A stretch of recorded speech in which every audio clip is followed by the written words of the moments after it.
What is up, everyone? I'm Ryan from Fireside Knicks with my friend and co-host Dylan Backer. And in today's video, we're talking about games 3 and 4, which, I mean, were probably as bad as it gets for the Knicks. Like, they didn't get blown out necessarily, but, we talked about the importance of not going down 3-1. We talked about the importance of getting one of these games in Miami, and they failed to do so. It's disappointing. It's upsetting, right? This is a team that I feel like has not played to its offensive capabilities all postseason. While I'm not going to sit here and say that the season is over today, because it can't be over until it's over. Like I'm not going to sit here and call a series over until one team wins 4 games. But it does not look great for the Knicks right now. And again, for a team that kind of has shown that they're capable of so much more, this is definitely disheartening. But with that being said, there's plenty to talk about. There's plenty for us to discuss. But Dylan, how are you feeling after games 3 and 4? I imagine it's not great. What are some of your big takeaways from that stint in Miami? Yeah, it's not great at all. I mean, like you said, it's just there's really only no way to describe these 2 games in Miami other than just disappointing. I mean, game 3 was a disaster. Some of you guys might have saw the video I put on our platforms, but it was just not a good game at all. It's not even worth really talking about because that was just not a good game at all. Not a single player played well. They went 8 of 40 from 3. Awful. It was a game you wanted to forget, and you were hoping in game 4 they would kind of bounce back from that and kind of shake off that and get a big win on the road and swing it back to MSG with a 2-2 tie, but they did not do that, unfortunately. They didn't have as lousy of an effort in game 4 yesterday, but it still was not a pretty game by any means. Looking at the stat sheet right here, only 3 Knicks scored in double figures, and it was their big 3 in Brunson, Barrett, and Randall, who all had decent games, but everyone else did not really provide any insurance other than that. And also defensively was a bit of a disaster. They were not guarding the 3 ball well whatsoever. Miami went 13 of 39 from 3, which is not amazing, but that's, it was good enough to get them to win, clearly. They went 47% from the field. They struggled to really defend all game. They've been trying that double teaming Jimmy Butler stuff, for most of the series, but yesterday, it really did not work. Every time they did it, he was finding those passes to other guys, other shooters. Knicks were left scrambling on defense constantly to try to close out on shooters or pick up lanes inside the paint after doubling them. It was not a good plan. It did not work. I think they kind of forgot that Jimmy Butler is actually a really good passer. Jimmy Butler actually had 10 assists last night as well, so that kind of, further proves that point a little bit. So just looking at that, I mean, it was just not a good game on the defensive side. That's honestly what killed them. They had that big stretch in the fourth quarter. I think a lot of us remember where the Knicks could not get a rebound whatsoever. Couldn't rebound at all. The Heat got like 5 or 6 consecutive offensive rebounds. It looked like it was just going to continue to be that way the rest of the game. Once that happened, it kind of just took away any life the Knicks could have had at making a comeback, because they stayed within the Heat, within striking distance for most of that game. It's not like the Knicks were getting blown out yesterday, but they just seemed lifeless. I mean, I don't really know how else to describe it. Just, something didn't feel right. This hasn't looked like the same team that we saw take four out of 5 against Cleveland. It does not look like that same team at all. This team just looks defeated. I mean, a lot of guys haven't really, stepped up. I mean, Brunson's been doing his thing, and RJ Barrett's had a solid series too, but the rest of the guys, I mean, honestly they fell flat. Like, it looks like something just is off. I don't know if it's, I know some guys are nursing injuries. I can't fully place blame on that if they're hurt, because, I mean, at least they're still out there going for it. But at the same time, some of these other guys are just, it just feels lackadaisical. It doesn't feel like they want it as much. I saw, Randall had a pretty interesting quote last night that a lot of us jumped onto, where he said, maybe the Heat want it more. I don't really know how I feel about that quote, personally from Randall. I don't know if this was the time to do it, because like you said earlier, Ryan, the series is technically not over yet. Yeah, it may feel over, down 3-1, but technically it's not over yet. It's technically not impossible to come back and win this one. Do I think it's likely? Honestly, no. But it's also not impossible, so I don't really know if that was the kind of the way to say it. And I'm sure Randall might not have meant it that way, but a lot of us took it that way, and I think we have a good reason to take it that way. But just looking at that, I mean, Ryan, I'm basically going to kind of just pivot this to you, but, what is your biggest takeaway from these games? I mean, I'm sure it's not good, but, I mean, there's not much good to talk about from these last 2 games. It was just disappointing. I kind of just want to hear your thoughts on it a little bit. Yeah, no. One of the more upsetting things from the series is just that the 3-point shooting hasn't really been there all series. The offense for the entire postseason really just hasn't been there for the Knicks. It's disappointing that Quickly has struggled in the postseason because, he was really blossoming into, not just a good NBA player, but a really damn good NBA player, someone who, was a key part of this team. Julius Randle, I know that comment isn't great, and, he has not played great all postseason, but my heart kind of breaks for the guy because, you go back, you rebound from a poor year last year. You make your second All-Star team in 3 seasons. You lead the Knicks in points per game. And the postseason has not treated him well. Like, I don't think he's completely 100%, but as you mentioned, when you're on the court, when you're available to play, the expectation is for you to go out there and excel, right? Not saying drop 40 or 50, but, contribute positively. If you're not able to contribute positively, you probably shouldn't be playing. It's one of those things where, it's just kind of unfortunate. It doesn't feel as much like, when I look at other teams, that I root for, whether it be the Yankees or the Giants or whatever it may be. I mean, not as much for the Giants, but, when the Yankees get eliminated for the postseason, it's a lot of, anger, like, damn, this, this and this and that. For this team, it's kind of like I feel kind of sad, right? The writing's kind of on the wall with where this series is going. And it sucks, right? You don't want this season to end. You don't want this team to be no more. You don't want this team to be a thing of the past, right? And now this team does have a bright future. I'm not sitting here and saying like it's doomsday, like this is like some last dance situation or whatever it may be. But in a sense, your heart kind of breaks a little bit thinking about it. This is the best Knicks team I've gotten to watch. Arguably in my lifetime, or at least the second best, which is kind of crazy to think about. It really, I mean, look, 3-1, as you mentioned, it's not insurmountable, right? Neither of us are calling this series over. There is a way to recognize that you're very likely to lose a series and also recognize the possibility that you can win the series. But it's going to take a miracle. It's going to take this team flipping a switch that they haven't flipped all postseason. And I think you're kind of at the point where it's like, you haven't flipped the switch in the postseason yet offensively. Like, when is that going to change? Is it going to change really these last 3 games? I don't really know. I guess you could say take it one game at a time, right? You win a game in New York, you go back to Miami. If you're able to put pressure on them, now you go back to MSG for a game 7. That's a whole new ball game, but it's going to be an uphill battle, and they're going to have to get their 3-point shooting right. That's kind of the big thing here. They have to be able to consistently hit those shots. They have to be able to consistently create offense. They can't go out there and, struggle to get past 100 points. That can't happen if you want to win in the postseason. Right. I mean, I totally agree. The 3-point shot has been just abysmal entire postseason. I've seen they're shooting like below 30% from 3 out, the entire postseason. I think they've only shot above 30% in like 4 or 5 of the games that they've played so far in total of the postseason. And all those other games they shot 20%, which is terrible to say the least. It's just awful. You're not gonna get very far in a postseason doing that. Just gonna be honest, they were able to win round 1 because they played good defense, and they kind of stepped back a little bit and haven't been playing as good defense, and the 3-point shot is still not falling. So as a result, they're not winning these games. Things are not clicking right now whatsoever. And Tom Thibodeau tried a different thing last game in Game 4, putting Quentin Grimes back in and putting Josh Hart on the bench because Emmanuel quickly couldn't play.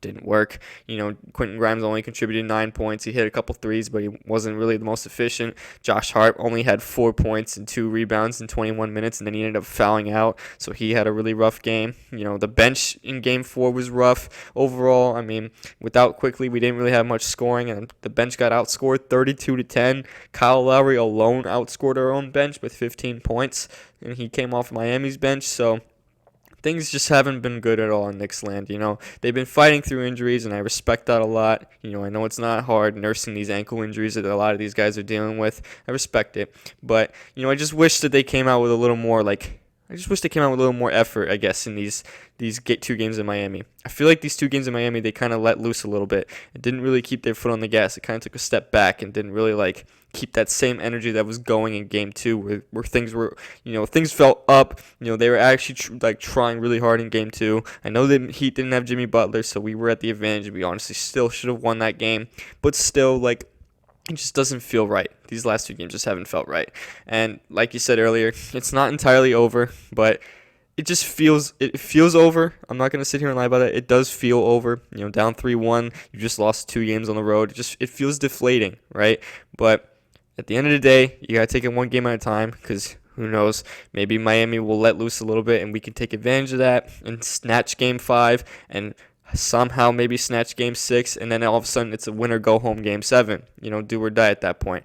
That's what you got to kind of hope for, because at this point from here on out, the Knicks are only going to be playing elimination games. So for at least these next 3 games, however many more they end up playing, their season's on the line. It's not the way you want it to end.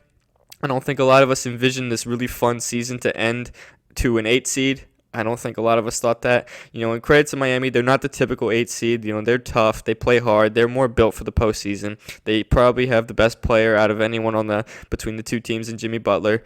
I don't think anyone's disputing that. But just looking at that, we don't want this season to end. It was a really fun season. It's been really fun so far. These last 2 games have not been so fun. I'd rather them, if it's going to end this series, I'd rather them at least put up a fight, because games 3 and 4, they didn't really put up much of a fight, and that's disappointing to me. I'd rather see them at least put up a fight and make it competitive and make it hard for Miami. Don't just give it to Miami, because I don't really want them to do that. I want them to put up a fight, make life a little difficult, make Miami earn the next round. Don't just give it to them. That's my take on it. What do you think about that? Yeah, just fight. End of the day, that's all you can do at this point. All you can do at this point is just fight. All you can do is just try to keep this series alive for as long as possible. And as you mentioned, again, you're fighting an uphill battle. I completely understand that. And sometimes when you have to just fight an uphill battle in order to, sometimes you're put in a situation like this where you have to fight an uphill battle. But, I have confidence that this team can at least have a shot, that this team can at least, play competitive basketball. It can't be this bad for this long, right? And I think that's kind of the big thing, my big takeaway here. I just don't think it could be this bad for this long. I don't know if that's me being, overly optimistic. I don't know if that's me being in denial. It could be both, but I refuse. I've said this before. I refuse to give up on this team until the series is over. I refuse to say that the season is over until the season is over.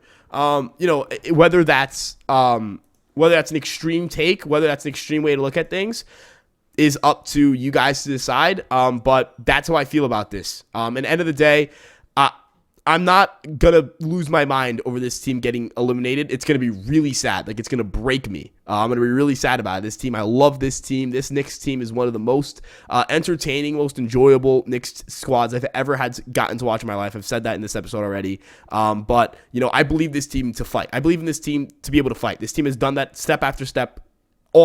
Every single step of the way this season, they've just fought. And I don't believe that's going to change any, I don't think it's going to change in game 6.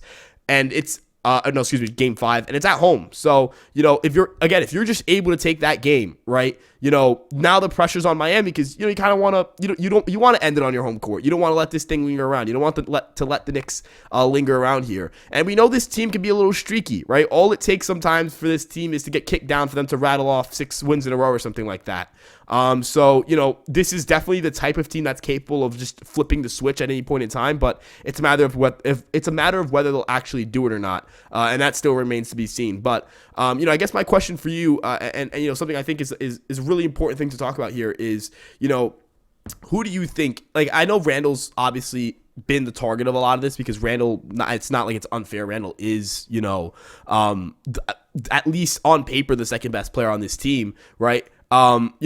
Outside of Randall, who do you think is the guy that has to step up, right? Who do you think is the guy that, if the Knicks were to win game 5, right, it's because this guy stepped up. Who do you think that guy is for you? It's going to have to be Josh Hart. Josh Hart in game 4 was rough, like I mentioned before, just 4 points, 2 rebounds, 21 minutes, fouled out. Rough game all around. Nothing really was going for him at all. It was rough game all around for everyone on the Knicks. So I'm not just going to point the finger at Josh Hart, but he did have a rough game. It's fair to say that, because the stat sheet will literally tell you that, and the film will also tell you that. So he's definitely someone that needs to step up in game 5. If the Knicks really want to win this game, he needs to step up big time, because right now our depth is really being tested. Quickly was hurt, so he didn't play. So Brunson obviously had to play a little more. Brunson actually played 44 minutes last night. I'm looking at it right now, which is a lot considering that Brunson is also nursing an ankle injury himself. You're putting a lot more pressure on the starters to, 1, do more, and 2, also to, play harder through these injuries that they're dealing with. I'm not using the injury excuses why they're not playing great, because at the same time, it's a combo of both. It could probably be a combination of both, that they're dealing with the injury and that they're also just not playing very well, because the other guys aren't playing well either. So something's clearly off in there. But regardless, Josh Hart is my guy to step up in Game 5. I don't know if you agree with that, but I definitely think he's the one. If there's one guy to pick, he would be it. I'm not going to, say Emmanuel Quickley because we don't even know if Emmanuel Quickley will play in Game 5.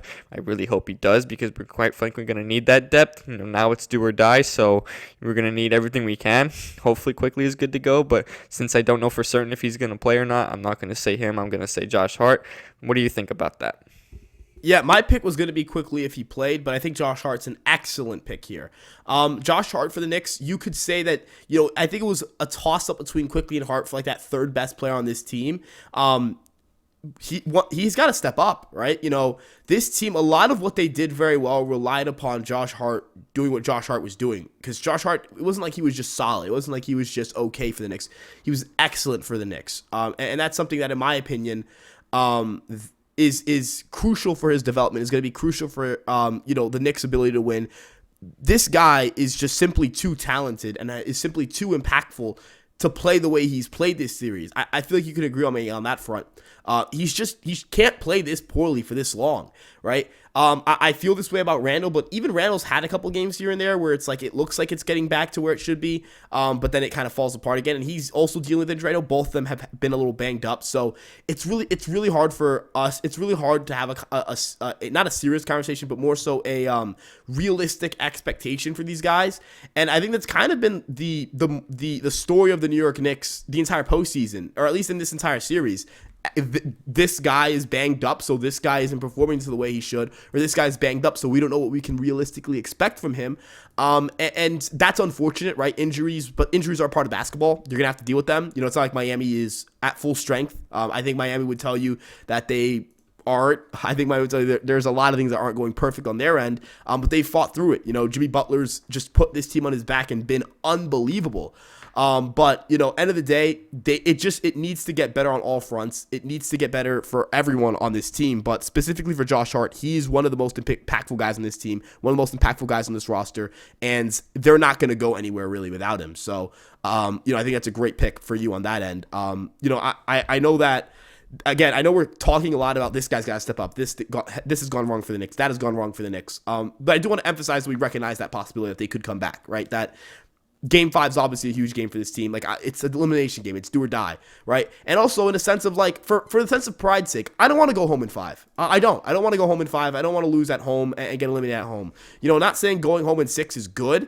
Going home in general, like no one wants to get eliminated, but the Knicks losing in 6, the Knicks losing in 7 is it's a different feel. I think you can agree on me on that front. It's just a different feel. It's not the same feel. So with that being said, Game 5. We'll talk about, obviously we'll have a specific episode to focus on Game 5, but kind of previewing just a little tidbit, giving the audience a little bit of a sneak peek here. What do you think? What would you give the percentage chance for the Knicks to win that game? Like, if you had to give me a percentage chance, what is that number? Right. Honestly, it may sound a little pessimistic. I'm giving it 50-50, and I'm only giving it 50-50 mainly because Miami is rolling right now. They've been rolling all postseason. We got to acknowledge that they are a tough team to stop right now. They're tough. They beat the Milwaukee Bucks in the first round. I don't think that was by accident. I think they just played better that series. They're clearly playing better right now this series. So just watching all these games, even in the game the Knicks won, in Game 2, I feel like even that one, you kind of felt like Miami still played a little better, that we just got a little bit over that hump in the last minute that helped us get that win. You kind of stole that one. You take it, but you don't feel like you played amazing basketball. I think a lot of us can agree with that even after that game, we were still kind of like unsure about how this team was going to perform the rest of the series. Really was hoping it wasn't going to result in 2 consecutive losses on the road, but it did, unfortunately. So just looking at that, I'm giving it a 50-50 chance for us to win. I'm really hoping that, I can have a higher expectation to win that game. I do think us being home is a big help. I do think that helps. Do I think that is definitely going to be the decider? No, unfortunately, because we just have not performed up to our standards. I'm not going to sit here and be like, oh, we were at home court, we're definitely going to win this game. No, because Miami's just been playing better. If the Knicks want to win this game, they got to play better. And the Knicks have not been playing better. Not trying to be too pessimistic about the rest of the series, but it has not been pretty to watch. It has not been fun to watch. It's been concerning. Obviously, I'm gonna sit here and say this now. Like, obviously, it's not like the end of the world if they get knocked out. It was inevitable. I think a lot of us knew already that this was gonna happen at some point. Quite frankly, I don't think a lot of us expected us to still be playing basketball in the month of May. So it's still a successful season on that front.